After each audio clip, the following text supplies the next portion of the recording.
વલસાડના ઉમરગામમાં તંત્ર દ્વારા ગ્રામ પંચાયતની જમીન રાજકીય વર્ગ ધરાવતા લોકોને વહેંચી આપવાનું કૌભાંડ સામે આવ્યું છે। વલસાડ જિલ્લામાં અનેક આવી જમીનો જે સરકારી માલિકીની હોવા છતાં રાજકીય વર્ગ ધરાવતા લોકોના નામે થઈ ગઈ હોવાનું સામે આવ્યું છે।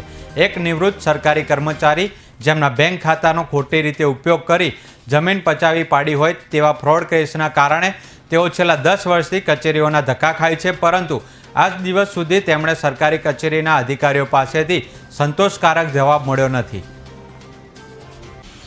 આજરોજ આપણે વલસાડના નંદીગ્રામ ખાતે અમારી ટીમ પહોંચી છે। ત્યાં એક મોટી ઘટના બની છે, જે જગ્યા ઉપર હાલ અત્યારે હોટલની પરમિશન લેવામાં આવી છે અને આ ગામ તળની જમીન હોવાનું અત્યારે બહાર આવ્યું છે। આ જે જમીનમાં ખાતેદારનો ઉપયોગ કરવામાં આવ્યો છે તે એક પોતે જીએબીના રિટાયર્ડ કર્મચારી છે અને આ કર્મચારીએ આ બાબતે લડત આપવા છતાંય ઘણા સમયથી તંત્રની મિલીભગત અને નેતાઓની મિલીભગતથી હાલ અજાણ્યા ઇસમોના નામ આમાં દાખલ કરીને બોગસ આખું ષડયંત્ર રચવામાં આવ્યું છે અને આ જમીન પચાવી પાડવામાં આવી છે। આપણે વાત કરીએ હરીશભાઈ પટેલ જોડે, જે પોતે ફરિયાદી છે અને શું સમગ્ર મામલો છે તે આપણે સાંભળીએ।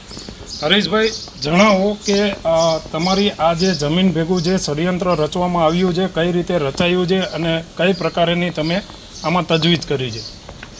એમાં જે ખાતા નંબરનો ઉપયોગ કરવામાં આવ્યો છે એ ખાતા નંબર મારો છે કે કેમ કે એ ખાતા નંબરનો કેમ ઉપયોગ કર્યો કે એને ગણોત્ય તરીકે બતાવીને એ મારા ખાતા નંબરથી બીજા ખાતા નંબરમાં જમીન ટ્રાન્સફર કરી છે એણે, એટલે મારા ખાતા નંબરનો ખોટો ઉપયોગ કર્યો છે। આ જે જમીન છે એમાં માહિતી એવી મળી છે કે કોઈ એક બોગસ માણસ ઊભો કરવામાં આવ્યો છે અને આ બોગસ માણસનું નામ દાખલ કરીને આખું ષડયંત્ર રચાણું છે, તો આ બાબતે પ્રકાશ પાડો। એમાં એક બોગસ એ માણસનું નામ છે તેમોરસ જીજાભાઈ પટેલ। જે માણસનું અસ્તિત્વ છે કે નહીં એ પણ એક સવાલ છે, કારણ કે આ નામનો માણસ ગામમાં છે જ નહીં અને એનું લેખિત તલાટી અમને આપ્યું છે કે આ નામનો માણસ ગામમાં રહેતો નથી, તો પછી આ ગામનો વતની કઈ રીતે થયો? એટલે આ એક બોગસ ષડયંત્ર રચ્યું છે, માણસ જ બોગસ છે અને અસ્તિત્વ નથી માણસનું, એની તપાસ કરવી જરૂરી છે। મેં એનો ઉલ્લેખ કલેક્ટર સાહેબને અરજીમાં લખેલું છે। માહિતી એવી મળી છે કે 2015માં જ્યારે વિક્રાંત પાંડે કલેક્ટર હતા એ સમય દરમિયાન કોઈ ઓર્ડર થયેલો છે જેમાં 7 મુદ્દાનો ઉલ્લેખ કરવામાં આવ્યો છે। આ જે મુદ્દાનો ઉલ્લેખ થયો છે એમાં મામલતદારે આ બધા કાયદાના ધજાગરા ઉડાડીને પોલિટિશિયનના નામ આ જમીનમાં દાખલ કરી દીધા છે। 2015માં કલેક્ટર સાહેબે ઓર્ડર કર્યો છે કે આ 7 મુદ્દા રિમાન્ડના મુદ્દા ધ્યાનમાં લઈને તમારા રીતે તપાસ કરી અને ડાણુમાં જઈને એની સ્થળ તપાસ કરીને તમારે યોગ્ય નિર્ણય લેવો, પરંતુ એ 7 મુદ્દાનો સ્થાનિક મામલતદારે કોઈ તપાસ કર્યા વિના એમને એ લોકોએ પાવર ઓફ એટર્ની કે કોઈ મરણનો દાખલો કે કોઈ પણ એ માણસને મૃત જાહેર કરી દીધો છે। એ માણસને રૂબરૂ હાજર કરવાનું કીધું એટલે મૃત જાહેર કરીને એ લોકોએ નોંધ પાસ કરી અને જમીન ટ્રાન્સફર કરી દીધી છે।